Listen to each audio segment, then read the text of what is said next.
Speaking is an essential component of the communication process. But what happens when the receiver is not in front of us? What happens in the case of telephonic interviews? Good afternoon, everyone, and welcome to this presentation on telephonic skills. I, Achyut Chandra, will start the presentation by giving you an introduction to this skill, followed by Santosh Sharma and Ambuj Kumar, who will guide you through the presentation, and Ankur Dikshit, who will conclude the presentation. Words constitute only 7% of the communication done through phones. However, it is the rest of 93% which attribute to your voice tones and physiologies, and that should be given merit to. It is your voice that makes a difference, and it is your voice that can make you sound in front of the receiver as a person who is friendly or distant, a person who is confident or timid, a person who is presumptuous or spontaneous, and a person who is nervous or relaxed. Effective speaking skills starts with your voice, starts with the tone which needs to be controlled, the tone which needs to be effectively monitored. Your tone can be flat or indifferent, enthusiastic, cold, or caring. Now I hand over to Santosh Sharma.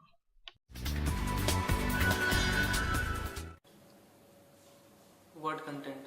Jargon should be minimum so that person cannot confused. Do not use any slang language and use language they understand. Jargon should be minimum. And rate of speech. Rate of speech should be optimum. If the rate of speech is higher, the person thinks he is in angry mood or she is in angry mood. And if the rate of speech is lower, the person thinks that he is feeling fatigued or not interested to talk with you. And use polite language on the telephone always. Making a call. Before making a call, dial the correct number.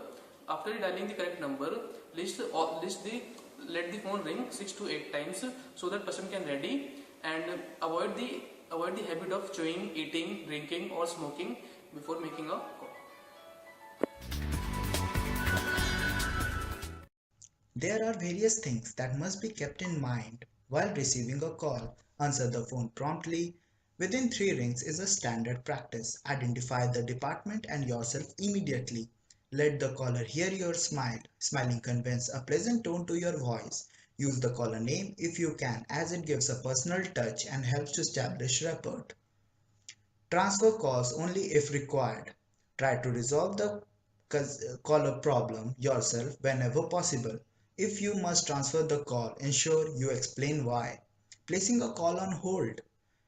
Before placing on hold, kindly tell the other person the situation and the time he'll have to wait. After the hang up, thank the person for holding. Taking call for someone else. Get complete information. Use a pad. Record date and time. Spell name accurately. Don't be afraid of asking how names are spelled. What does the caller want? A return call. Ask, can you help? Take responsibility. Thank you. Call the personal department or ask someone who works for the organization to suggest appropriate etiquette. It will be easier and quicker to get the items you needed if you plan ahead. The less you have to spend, the more important it is to plan. If you have a limited budget, borrow something from a relative or a friend. You can also shop it from the local market. Looking good does not have to cost a fortune. Thank you. Hello everyone. There lies a very basic example for the calls. Most of the students get involved in that is calling the faculty. What we have to do when we are calling any faculty? Respect is the essential element which we should give for calling when we are calling any faculty. And you might get the positive response from the other side, whosoever the faculty is there. Now in calling, there are 3 types of the calls which has been in practice in the recent years, that are missed call, blank calls and the conference call. As in the conference call, the group of 3 people interact with each other.